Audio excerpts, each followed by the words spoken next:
துயரங்களின் மாதா. அன்னையின் 7 துயரங்கள் முதலில் செக்கஸ்லோவிக்கியா நாட்டில் 1423ஆம் ஆண்டு உயிர்ப்பு பெருவிழாவுக்கு பின் வந்த 3ஆம் ஞாயிற்றுக்கிழமைக்கு பின் உள்ள வெள்ளிக்கிழமையில் தியானிக்கப்பட்டது. 7 துயரங்களின் வாளால் ஊடுருவப்பட்ட இதயம் கொண்ட அன்னையின் வணக்கம் அதன் பின் மத்திய தரைக்கடல் பகுதியில் உள்ள நாடுகளில் வளர்ந்தது. 24/4/1583 அன்று இரு குடியானவர்கள் இத்தாலியில் உள்ள ரோ எனும் நகரில் உள்ள ஆலயத்திற்கு சென்றனர். அங்கே இறந்த மகனை மடித்தாங்கி வீற்றிருக்கும் அன்னையின் ஓவியத்தை நோக்குகையில் அவர் கண்ணீர் விட்டு அழுவது போல் இருந்தது.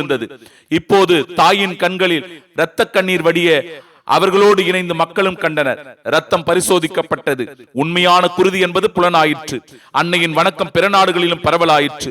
ஆண்டுதோறும் செப்டம்பர் 14 சிறப்பிக்கப்படும் திருச்சிலுவை விழாவுக்கு மறுநாள் செப்டம்பர் 15ஆம் நாள் துயரங்களின் அன்னையை சிறப்பிக்க திருத்தந்தை 10ஆம் பத்திநாதன் முன்வந்தார்.